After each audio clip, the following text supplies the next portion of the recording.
Russians are being prepared for defeat. The Ukrainian armed forces are changing the course of the war. What does the blockade of the south mean for Moscow? And how is Putin luring new volunteers into the war? We'll tell you everything right now. Russian propaganda has started preparing the population for the idea that losing the war is actually a good thing. The pro-Kremlin Moskovsky Komsomolets published an article claiming that shameful defeats have supposedly always made Russia stronger. The author of the article insists that losses bring the country more freedom, strip the elites of their privileges, and ultimately help the state gain strength. The war is entering a new phase where Russia fears the collapse of its front, writes the German publication Welt. The war in Ukraine is emerging from a years-long stalemate, and the balance is gradually tipping in Ukraine's favor. As the author of the article notes, many military experts view Russia's recent strikes on the Ukrainian capital as an act of desperation. In their opinion, Vladimir Putin is trying to change the information landscape surrounding the war, since there are more and more signs indicating a worsening situation at the front. The situation in the south is especially alarming for the Z-bloggers. In particular, the Telegram channel Rybar states that Ukrainian forces have significantly intensified their strikes on Russian logistics in the Kherson and Zaporizhzhia regions, as well as in occupied Crimea. The author of the article writes that the railway is the key artery of Russian supply lines on the southern front. Defense Minister Mikhailo Fedorov has officially called this a logistical blockade. Kyiv is increasing funding for the most effective drone units and opening tenders for new procurements. Now, Russian military bloggers are especially worried about a breakthrough by Ukrainian forces in the Zaporizhzhia region. If the Ukrainian armed forces manage to advance between Kamyanske and Shcherbaki towards Melitopol, this could threaten the entire land corridor to Crimea. Ukraine has changed the course of the war thanks to a new devastating strategy, writes the Financial Times. Kyiv is not only holding back Russia's offensive at the front, but is also increasingly bringing the war onto enemy territory. One of the factors of the new phase of the war, according to the publication, is the Ukrainian military technology company Firepoint, which produces about 300 FP-1 and FP-2 drones of long and medium range every day. Analysts claim that Ukrainian forces have learned to temporarily achieve superiority in the use of drones on certain sections of the front. In addition, Ukraine has broken the Russian strategy of numerical superiority. Drones and medium-range strikes are destroying manpower and equipment faster than Moscow can replenish them, according to analysts from the Institute for the Study of War. This strategy no longer works. The roads to the front are blocked, and even if Moscow announces a mobilization, new reservists will most likely simply not be able to reach the front lines safely. Even money can't lure new volunteers to the front. Although Putin signed a decree writing off debts up to 10 million rubles for new recruits signing contracts with the Ministry of Defense after May 1st, fewer people want to fight in his special military operation. Meanwhile, the Russian Ministry of Defense responded to philosopher Dugin's forecast per the Kremlin snuff box Telegram channel. According to the channel's source, Dugin is a creative individual who likes to make bold statements. Strikes on Moscow, casualties are certainly possible, but why stir up unnecessary panic? Per the channel's source, no air defense system in the world can shoot down every target. But according to the military source, Moscow and the Moscow region's air defense is supposedly very good, although it does get breached from time to time. Some extremely urgent news has just arrived that made the Kremlin General Staff quite nervous. The American intelligence community has officially recorded fundamental tectonic changes at the front. While Russian propaganda continues to churn out fake news about its successes, Jim Himes, a member of the U.S. House Intelligence Committee, made a bold public statement. Ukrainian forces are confidently advancing, while the Russian army along most of the front line is rapidly falling back into a deep defensive position. The United States openly acknowledges that its military and technological assistance is now playing a decisive role in the deoccupation of our territories. What exactly have American satellites and CIA analysts observed on the line of contact? What impressive losses has Putin faced in his attempt to hold on to the captured positions? And why does Ukrainian expert Trigubov warn that it is too early to relax as the period of active greenery is approaching? And for more details, see our report. You are on the Glavred channel. I'm your host, Yevhen Serov. Please like and subscribe to the channel.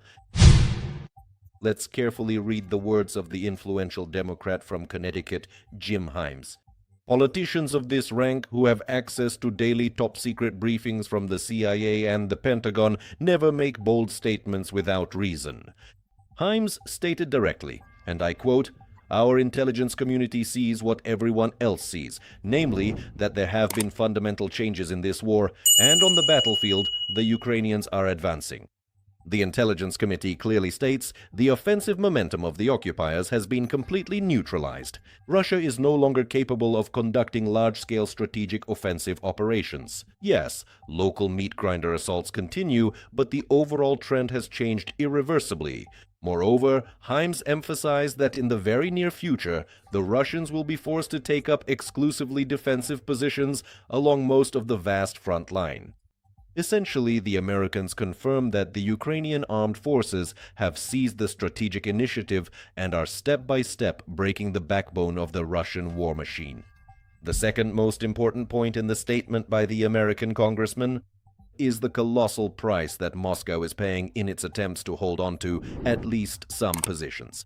Himes noted that he does not like to publicly disclose technical details of satellite images and intercepts, but it is no longer possible to hide the obvious. The United States sees what the entire civilized world sees, namely, and I quote, "the staggering losses the Russians are facing as they try to hold on to territory they are beginning to lose." What is hidden behind the phrase staggering losses? It means hundreds of units of destroyed heavy armored vehicles, ruined logistics, and an endless stream of eliminated occupiers. The Kremlin finds itself trapped. Just to hold their ground and not retreat, they have to burn through their best reserves in the furnace of war every single day. But this strategy won't last long.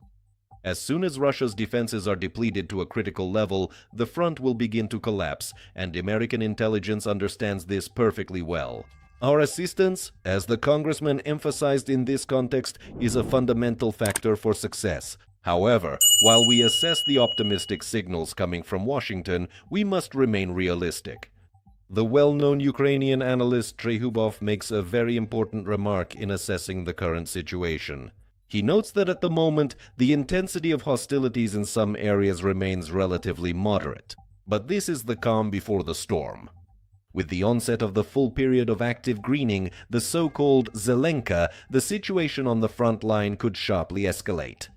A document has been published online that is already being called the main diplomatic thriller of this spring. The well-known international journalist from Axios, Barak Ravid, leaked the full text of a secret letter from President Zelensky to Donald Trump and the US Congress into the public domain. This document is not just a plea for help, it is a detailed, tough, and strategic ultimatum of the times. Zelensky directly names the Kremlin's last trump card, which allows Putin to avoid real diplomacy and continue his campaign of terror.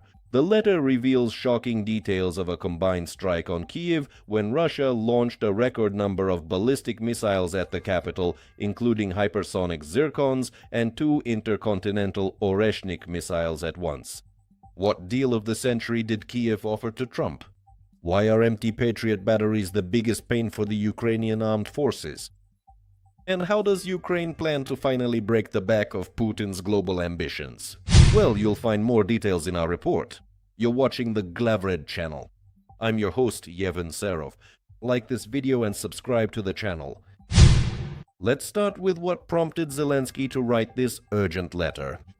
The president of Ukraine reveals to Trump the exact and alarming figures from the strike that took place on the night of May 24th. It was a real ballistic storm. Russia launched 54 cruise missiles, 30 ballistic missiles, and 3 hypersonic Zircon missiles, as well as 2 Kinzhal missiles and 2 medium-range Oreshnik ballistic missiles at once.